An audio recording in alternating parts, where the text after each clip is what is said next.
परम शांति बाबूजी।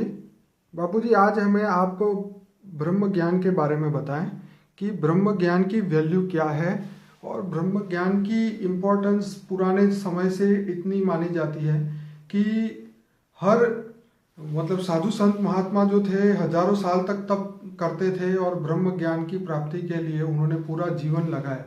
तो उसकी महत्वता क्या है और इंसान को ये ज्ञान प्राप्त करने के लिए उसको क्या करना चाहिए और इस रास्ते में उसको कौन कौन सी परेशानियां आती है? देखो, ब्रह्म ज्ञान पहले तो किसको कहते हैं समझ लो पहले। जी। ब्रह्म माना ज्योति, लाइट को कहते हैं जी।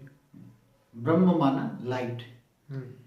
जैसे ज्योतिर्लिंग कहते हैं ना, इसका यादगार हमारे ब्रह्मांड में, हमारे भक्ति मार्ग में ज्योतिर्लिंग को यादगार मानते हैं पूजा करने के लिए। ब्रह्म माना लाइट, ब्रह्म माना प्रकाश, परम प्रकाश। तो वो परम प्रकाश क्या चीज है जी? तो ब्रह्म को पाने के लिए एक तो निर्गुण ब्रह्म की उपासना भी करते हैं जी। निर्गुण ब्रह्म माना निराकार, ब्रह्म माना निराकार लाइट, जैसे गॉड इज लाइट। जैसे दूसरे धर्म वाले भी मानते हैं ना, गॉड इज लाइट, सारे जहां का नूर। मुसलमान भी कहते हैं नूर माना लाइट, सारे जहां का नूर। तो हमारे शास्त्रों में पहले से ही निर्गुण ब्रह्म की उपासना करने वाले निराकार को मानते हैं। और सगुण ब्रह्म माना जैसे ब्रह्म के अवतार है।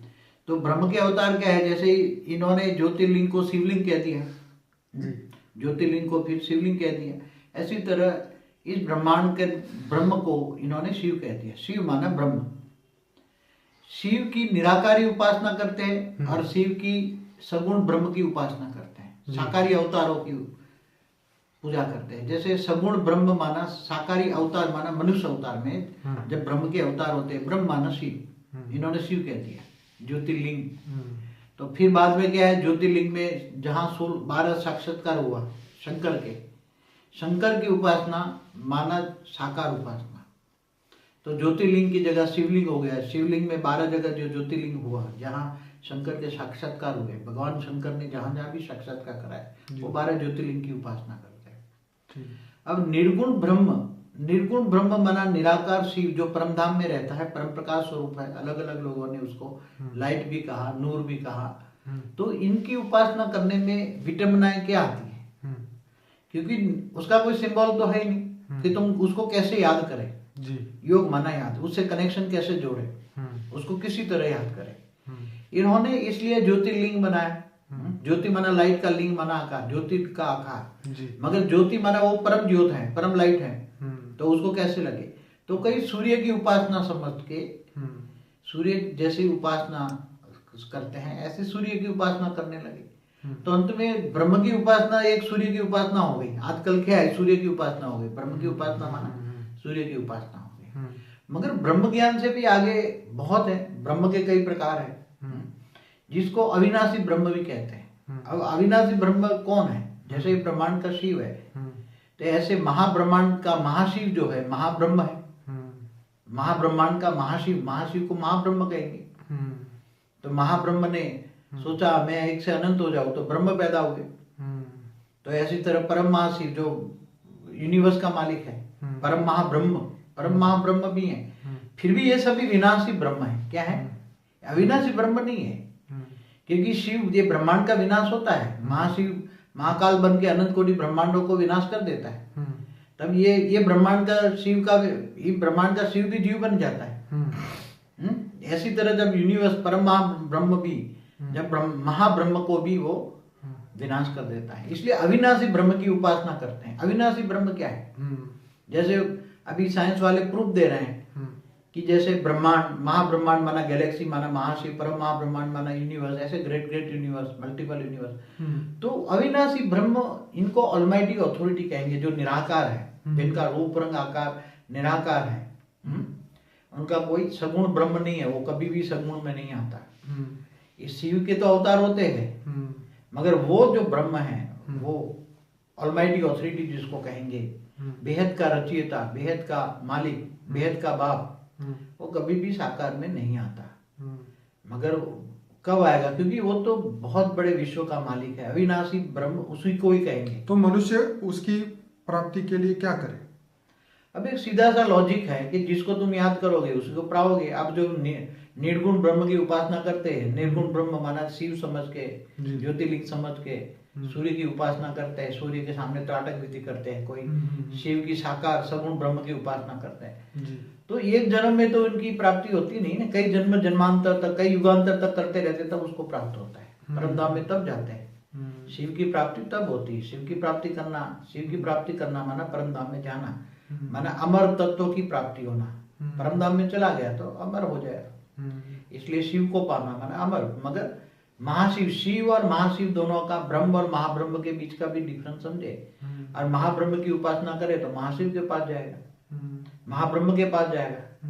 तो जो शास्त्रों में ब्रह्म के बारे में बताया गया है कि वो उसकी कोई कल्पना भी नहीं कर सकता, तो क्या वो एक शिव, मतलब वही शिव का ब्रह्म की बात हुई है, या महाशिव के पर ब्रह्म की बात हुई है, या परम महाशिव के ब्रह्म की बात हुई है?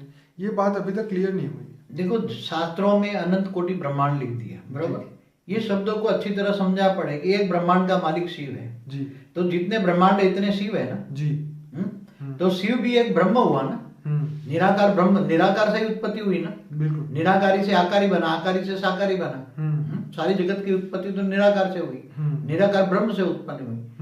तो ब्रह्म, शिव और महाशिव का डिफरेंस, और महाशिव महाकाल का डिफरेंस समझना बहुत ज्ञान है। मैंने मेरे पुराने वीडियो में भी शिव महाशिव परम महाशिव की डेफिनेशन दी है।